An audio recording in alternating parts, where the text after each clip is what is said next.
नमस्ते विद्यार्थी मित्रांनो, Braille world with Jyotsna ह्या आपल्या ब्रेल मराठी यूट्यूब चॅनलवर मी जो टीचर तुमचं मनापासून स्वागत करते।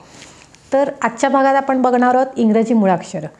तर इंग्रजी मुळाक्षरं पहिली 5 मुळाक्षरं आपण बघणार आहोत। तर पहिल्या 5 मुळाक्षरामध्ये A B C D E ही 5 मुळाक्षरं असतील।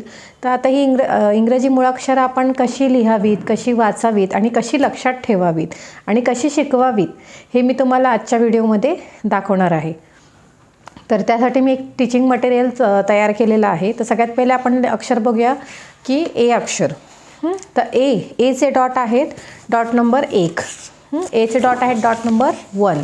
तर हे लिहिताना कसं लिहायचं आहे, तर तुम्हाला मी मागील भागामध्ये सगळ्याच्या पोझिशन दिल्या आहेत की upper cell, lower cell, middle cell हे तुम्हाला सांगितलेलं आहे। तर त्याचप्रमाणे आपल्याला जे पहिली ए टू जी पर्यंतची जी अक्षरं आहेत ती सगळी जे पर्यंतची ती सगळी अप्पर आणि मिडल सेलमध्ये येतात।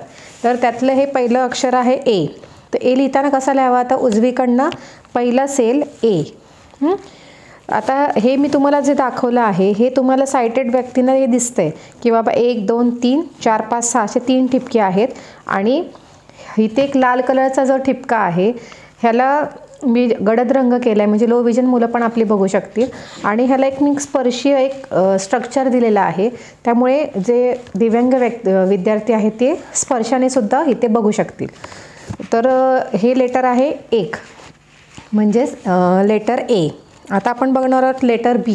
तर बीचे डॉट आहेत 1 आणि 2, बीचे डॉट आहेत 1 आणि 2।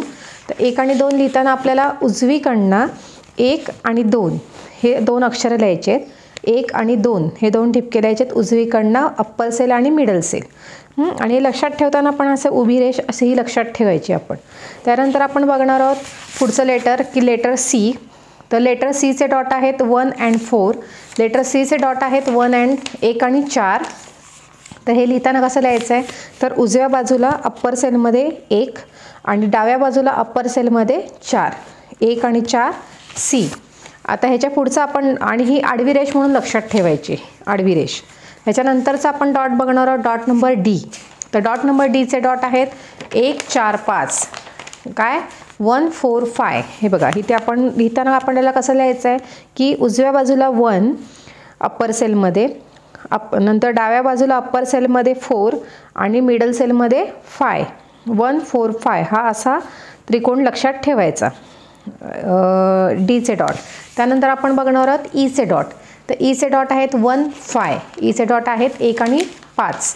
तर 1 आणि 5 कसं लिहायचं आहे, तर उजव्या बाजूच्या अप्पर सेलमध्ये 1 आणि डाव्या बाजूला मिडल सेलमध्ये 5 आणि ही अशी तिरकी रेष लक्षात ठेवायची 1 आणि 5। इथे तुम्ही सर्व ह्या गोष्टी स्पर्शाने बघू शकता। तर आपण ए टू ई हे 5 लेटर आपण बघितले आहेत। तुम्हाला मी त्याचे डॉट पुन्हा सांगते की एचे डॉट आहेत डॉट नंबर 1, डॉट नंबर 1, बीचे डॉट आहेत डॉट नंबर 1 आणि 2, 1 आणि 2, सीचे डॉट आहेत डॉट नंबर 1 आणि 4, 1 and 4, डीचे डॉट आहेत डॉट नंबर 1 4 5, 1 4 5, ईचे डॉट आहेत डॉट नंबर 1 आणि 5 म्हणजे 1 आणि 5। तर आजचा हा तुम्हाला हे जे इंग्रजी मुळाक्षरं आहेत ती तुम्हाला कशी वाटली आणि तुम्हाला ती लक्षात राहतील का, किंवा ह्या प्रकारे जर तुम्ही अभ्यास केला तर तुमच्या नक्की लक्षात राहतील आणि लहान मुलांना ज्याप्रमाणे शिकवलं तर तुम्हाला ते लहान मुलांना नक्की कळेल।